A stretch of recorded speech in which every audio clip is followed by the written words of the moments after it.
With a career in film, television, and video games spanning 7 decades, my next guest is an absolute legend. Here to talk about his new memoir, Making It So, please welcome the one and only Sir Patrick Stewart.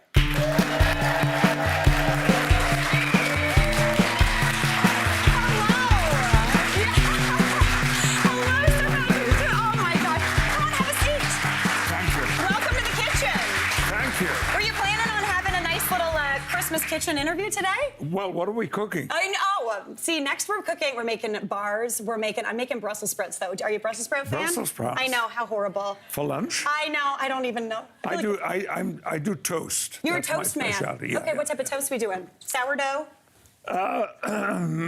Sourdough. No, I like good, rich, dark oatmeal bread. Oh, yes. So that's a good breakfast bread, in my opinion, too, Yeah, or like an early lunch. It is, yeah. Yeah. If I could find some way of eating a croissant without making a load of mess, how do you do it? I don't know. I had one this morning. I had one yesterday. Yeah. It's an explosion it's a cacophony of just bits. The French must know how to do it. Yes. They keep it to themselves. And they wear a lot of black, which is really risky when you're eating a croissant. I mean, yeah. Yeah, I know all that. Yeah. Well, Patrick, thank you so much for being here today, and congratulations on this amazing book. It is so stunning. But I hear that you never really anticipated writing a book. No. This was never in the cards for you. No. So how did this come about? Books have played a hugely important part in my life. Yeah. I think I was taken to my little local library in the small town where I grew up when I was 6. And they were so nice to me. And I was always intimidated by buildings like that because we lived in a very poor home in a very, poor part of town. Yeah. And they were so warm and friendly, and they took me to the children's department and they showed me all the children's books, and I would go there and get them. But I then took to creeping into the adult section of the rebel, as well. yeah. And that changed my life because I could get 2 books every Saturday morning. And read. We had no television, no gramophone. We had a big old radio.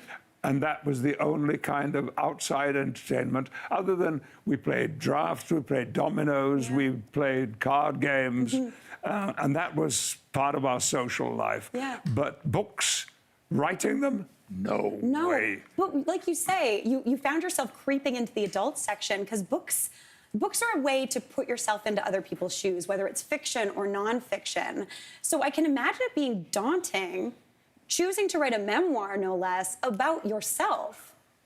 Did you start doing it, and then were you just eventually like, what are you doing? Or did you just kind of power through? I had moments of that. What have I done? I should be going, Yeah. But I didn't. And I was able to work with David, a wonderful editor, he didn't write the book, but he did make little suggestions and improvements here and there. Tell me more about your love of the theater, because I've read that you said that the thing about the theater is that it allows you to kind of get away from being Patrick Stewart for a few hours, acting in that way. What does that mean, and what is it that kind of sparked that love of theater? Well, that was what I discovered very, very early on. Yeah. But my first experience was walking onto my school stage. We had a big assembly hall, which also doubled as lunchtime dining hall, and occasional, if there was a dance, because we had dance lessons in my school. Oh my gosh. It was not an academic school. Okay, are you a good dancer? I am quite a good dancer. Oh, see, this is good. I would assume, but yes. I quite like ballroom dancing. And I was even thinking of going back and taking more lessons in ballroom dancing. No way.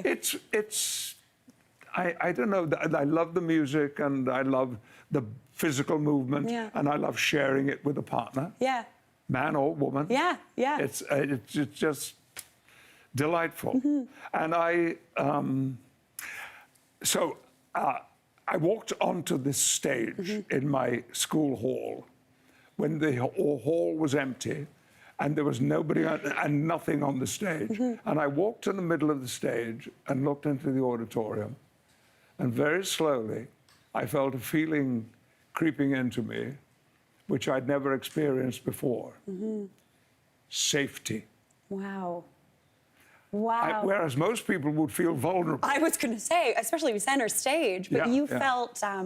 safe. Yeah.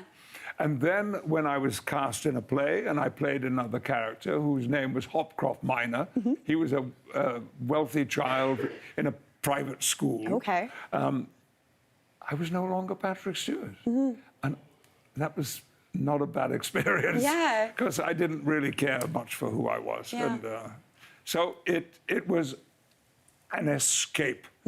It took me years and years and years to understand this. Yeah. But I know now it was an escape. And now I've been able to suppress that a little bit because,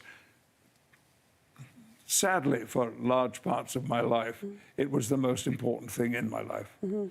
And I, therefore, was not paying attention to what I should have been paying attention to. Yeah. But that has changed, and mostly as a result of meeting my wife, Sunny, who has had such an impact on everything about my life.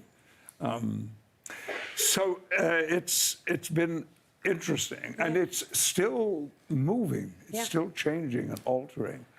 And that's what's so beautiful. I think even the way you're talking about your life from the motion of it all, you're someone who I think has always been curious and interested in learning, whether it's other people's experiences through reading books, through acting in theater, to obviously, I grew up watching you in Star Trek with my dad. It was my dad passed away, and it was one of my core memories is him coming home from work and us sitting down. I'd wait at the table, and he'd come home, and we would just watch Star Trek: The Next Generation together. And I hear the song, and it still really wells me up. But you get to go into other people's lives and give them something through your art. And now you're kind of looking a little more inward, especially with this beautiful book. You get to talk about Patrick Stewart, someone who maybe you didn't want to talk about previously.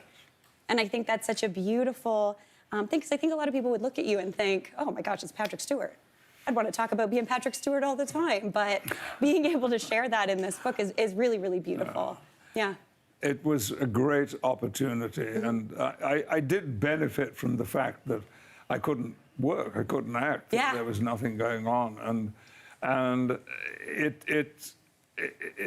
I had being creative in some aspect, like the jigsaw puzzles I work on, because I only do jigsaw puzzles of paintings, and if possible, great paintings, modern ones and Renaissance ones and so forth, because it stimulates me. My brain gets active, and that gets more and more important the older that you get, that you're feeding the brain and challenging yourself somewhat. Completely. And that's what has become important to me now, as well as other people, the world in general. And how I relate to it, rather than acting. Yes. You know. There's more facets. You're like a diamond. You're just shiny now. And you've got all those facets, and you're looking at them all. Sir Patrick, it is such an honor. It's been such a delight talking to you. Congratulations on this beautiful book. Making It So is now available. Thank you so much. It's been a pleasure. Hey, Mary here.